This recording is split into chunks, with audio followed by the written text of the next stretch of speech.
Something just cracked wide open in the Epstein accountability story that has legal experts and investigators saying the dam they have been waiting years to see break is finally starting to give way. A major global figure connected to Jeffrey Epstein just broke his silence and admitted to things he spent years publicly denying. And the admission did not come voluntarily out of a sudden burst of conscience. It came because newly released documents made the denial impossible to maintain any longer, and he is not alone. The world's economic chief just resigned. A former minister in Norway is facing criminal charges. In the United Kingdom, two high-profile figures connected to Epstein's network are facing proceedings for gross public misconduct. Accountability is happening, internationally, systematically, in country after country. While here in the United States, the officials responsible for any such accountability have spent their energy doing something else entirely with the files. Make sure you're subscribed to The John Brown Show, because what I am about to walk you through is not a single scandal or a single admission. It is a global reckoning unfolding in real time that is forcing powerful people who spent years hiding behind carefully crafted denials to confront what the documents actually show about what they knew and when they knew it. Here is where Bill Gates stands right now.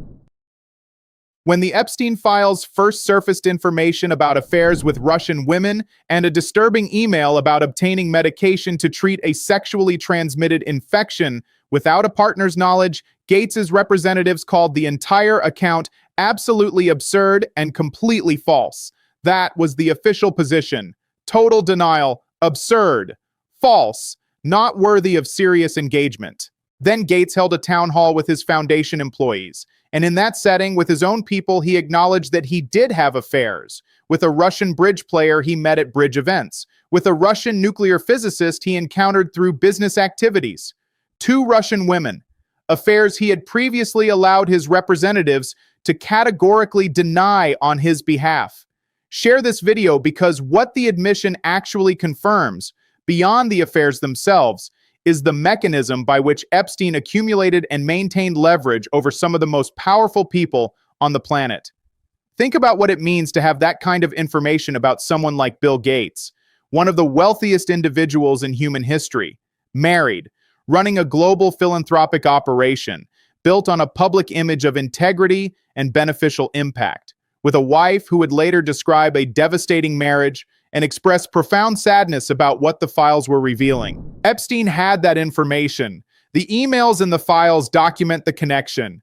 And the question that Gates' partial admission raises without answering is whether those affairs were the product of a genuine social connection or whether they were engineered, whether the Russian bridge player and the Russian nuclear physicist were who they appeared to be, whether the intelligence implications of a billionaire technology founder having undisclosed affairs with Russian nationals were ever investigated by anyone with the authority and resources to do so. Those are questions that a functioning DOJ and FBI would be asking. They are questions that independent investigators are assembling publicly from documents because the official institutions responsible for assembling them officially are otherwise occupied. Make sure you're subscribed because the world's economic chief resignation adds another critical piece to this picture of how Epstein's network operated across international power structures.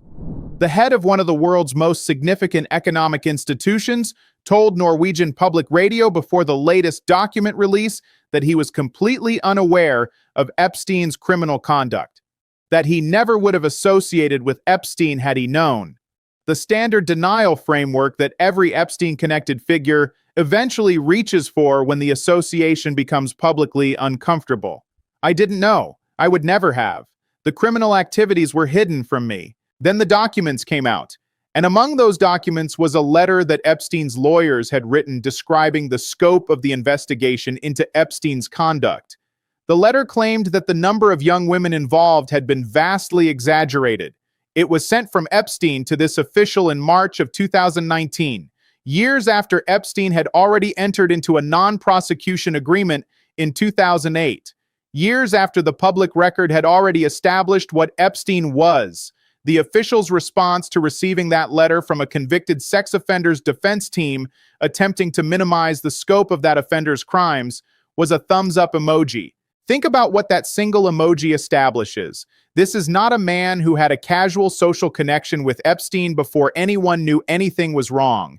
This is a man who, after the non-prosecution agreement, after the public record was established, after anyone paying any attention knew exactly what Epstein was, received a letter from Epstein's lawyers arguing that the criminal conduct was exaggerated, and responded with approval. Share this video because Virginia Giuffre's account of what it was like to be in Epstein's presence provides essential context for evaluating every denial from every powerful person who claims they had no idea what was happening.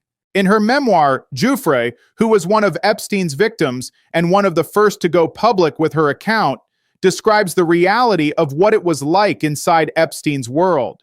She says it is impossible to have spent any significant time with him without knowing. The children were with him constantly, multiple times daily, often partially clothed. Nude photographs were displayed openly. The abuse was not hidden from visitors. It was conducted in an environment where Epstein appeared comfortable having it visible to the people around him. If that account is accurate, and it comes from a primary witness whose account is corroborated by multiple other survivors, then the claim of ignorance from every powerful person who spent significant time in Epstein's company requires either that they were uniquely unobservant, that they are not telling the truth, or that Giuffre's account contains inaccuracies that none of the corroborating witnesses have identified. Legal experts examining the pattern of denials followed by partial admissions are noting that the structure of Gates' acknowledgement follows the classic progression. Categorical denial when the documents first emerge. Partial admission when the documents make total denial untenable. Continued denial of the most serious elements while acknowledging the parts that can no longer be credibly disputed. Make sure you're subscribed because the Miami Herald reporting on how the non-prosecution agreement was structured and manipulated reveals that the sweetheart deal was not just a beginning. It was an ongoing project of leverage and institutional capture.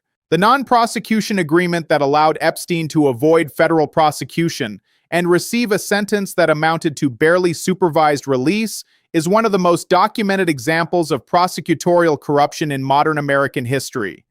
But what the Miami Herald's continued investigation is revealing is that the manipulation of the criminal justice system did not end when the agreement was signed.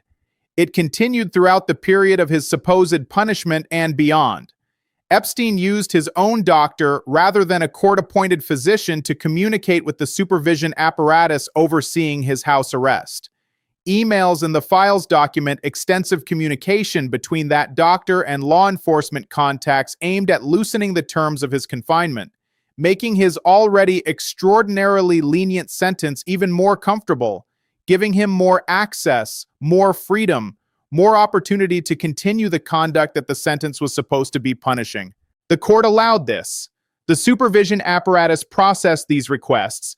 The emails document the communications, and according to multiple sources familiar with the pattern, the abuse apparently continued during the period when he was supposed to be under supervision. Share this video because the story of Matthew Menchel and the non-prosecution agreement reveals how thoroughly Epstein had captured the legal apparatus that was supposed to constrain him. Menchel was the former chief of the criminal division in Miami. He departed from that position 1 month before Epstein's non-prosecution agreement was finalized. A key provision of that agreement, one attributed to Menchel's involvement, was that the terms of Epstein's incarceration be determined by state court rather than federal court. The Palm Beach State Court had promised federal prosecutors that Epstein would be incarcerated. Instead, the state court supervision produced the 12-hour daily work release arrangement under which the abuse apparently continued. After leaving his position, Menchel maintained a business and social relationship with Epstein for years. He says it was because he had entered private practice and was pursuing legal business opportunities. But the emails tell a different story. They show that Menchel initiated significant amounts of that contact himself, that he was not simply receiving referrals from a former case subject but actively maintaining and cultivating the relationship. Think about what the full picture looks like when you assemble the pieces the Miami Herald has been documenting. A non-prosecution agreement structured to move supervision to a court where Epstein had more leverage. an official who helped structure that agreement, then maintaining an active business relationship with the man whose case he worked, a doctor providing communications with law enforcement designed to soften the terms of an already lenient sentence, a conviction that produced 12 hours of daily freedom during which the abuse apparently continued uninterrupted. This was not a criminal justice system that failed to stop Jeffrey Epstein. This was a criminal justice system that certain powerful people were actively working to weaponize on his behalf, using the institutional authority of prosecutors, courts, and medical professionals to protect him from the consequences that his conduct demanded. Make sure you're subscribed because the international accountability contrast is the part of this story that most directly indicts the officials currently in charge of the American investigation. Norway is charging former officials. The United Kingdom is prosecuting figures connected to Epstein's network for gross public misconduct while holding office. The global official who sent the thumbs up emoji has resigned. Countries that have fewer resources, less access to the core Epstein documentation, and less direct jurisdiction over the central crimes are nonetheless producing accountability at a pace that makes the American response look like deliberate obstruction rather than bureaucratic delay. Meanwhile, 1,000 FBI agents were pulled from their existing caseloads and assigned to review Epstein files for a specific purpose: not to identify new witnesses, not to pursue leads on network participants, not to build cases against the powerful people whose connections to Epstein the documents document, to redact a specific name from the files, to make certain that one person's connection to the network remains invisible in the public record even as the rest of the documentation becomes available. The question of whose name required 1,000 FBI agents to redact answers itself. Share this video because the combination of Bill Gates' partial admission, the World Economic Chief's resignation, the Norwegian criminal charges, and the British proceedings is producing exactly the cascade of accountability that investigators have said would eventually arrive. Each admission makes the next denial harder. Each resignation signals to the next figure connected to this network that the documents are going to keep coming, that the reporters are going to keep digging, and that the moment when categorical denial becomes untenable is a matter of when rather than if. Gates went from absurd and completely false to yes, I had affairs. The World Economic Chief went from complete ignorance to a thumbs up emoji on a defense lawyer's minimization letter to resignation. The pattern of the partial admission, followed by continued denial of the most serious elements, will not hold indefinitely. It never does. The documents keep coming. The reporters keep connecting them. The international proceedings keep establishing what the standard of denial requires. And the people who spent years telling the world they had no idea about Jeffrey Epstein's activities are being forced one by one to acknowledge that they knew more than they said. The dam is not broken yet, but it is leaking in multiple places at once. And the people who built their reputations on the denial are running out of fingers to plug the holes. This story is just getting started. Stay tuned.